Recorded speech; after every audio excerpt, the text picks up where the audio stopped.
Let me tell you, there is a huge confusion within the yogic community about how to do a correct right angle stretch pose. Can you spot what I did wrong?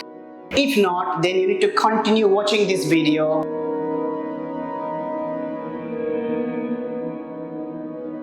What's up guys, this is Soumik Bera here from Real Yoga and help you to understand the anatomy behind yoga practices. So, why do we do the side angle pose? Well, this is one of the most basic posture. It's designed to strengthen your legs and ideally you should do it every day when you're practicing to keep your body strong and supple. Why that's so? Our hips and our spine has a natural flexibility, but where we're sitting longer times or we have been going running, gymming or doing a lot of cardio, we have built a lot of tightness, stiffness, not only into our hips, also between the thorax to the quads area. Now what exactly happens due to this tightness? We lost our mobility in our hips. As we know, our hips has a 6 movement, and what are these movements are, which we call the adduction, means legs together, abductions means spreading the legs. We have the inward rotation of the legs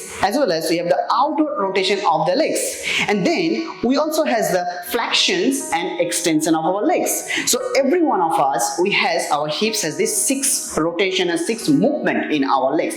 Now what exactly happens that an individual being, when we have imbalances in our legs, means our left and the right does not rotate in the same degree inward rotation. Often I have seen that when you bringing the legs in, one toe is able to touch the floor but other one is not touching.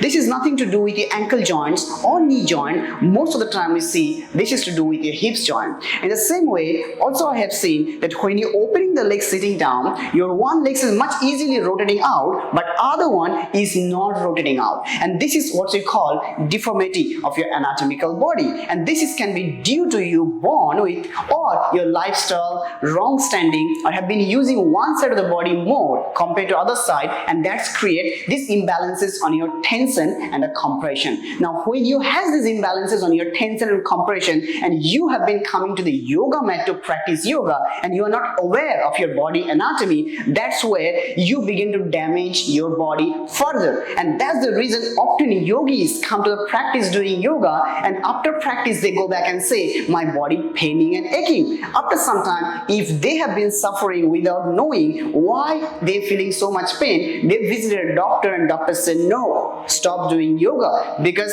as a doctor, I'm seeing a lot of people coming to do yoga. After yoga they come to me with a lot of pain and compression. This is not the fault of yoga, this is the fault of us. We are lack of aware about our body anatomy and no one teaches us about our body. In a yoga classes, yogis talk about what will be the right way of doing yoga without knowing that a person can be damage their body by following the right alignment of doing yoga. What exactly happens when you do the posture due to the tightness of the hips? Instead of aligning the knee go out over here.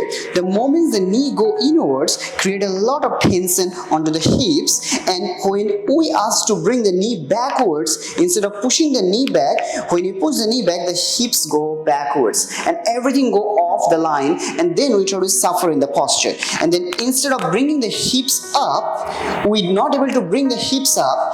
If the hips goes up, the knees goes out, and when the hips goes back, the hips come down. So there is a lot of tension and compression imbalances in the side way. If you notice, instead of rotating the pelvis outwards, when the pelvis goes out, the knee compromises over here, and when the knees goes back, the hips come out this way. So in these positions, the right way of where you're engaging the arms, extending the arms to the ear, staying there, due to the lack of immobility on your hips, when you're getting into the pose, you're not able to perform the pose to the best ability. If you already has a certain limitation into the body, you may need to modify the posture or the practice based on your body type rather than following a universal principle of alignment. And that's where we use the block, or not compromising the posture, we can use a lot of modification with keeping the arms onto the knees and extending, rather than keeping the hands down, go into the posture and move the hips down or rotating the hips off or suffer referring to the posture. So the best way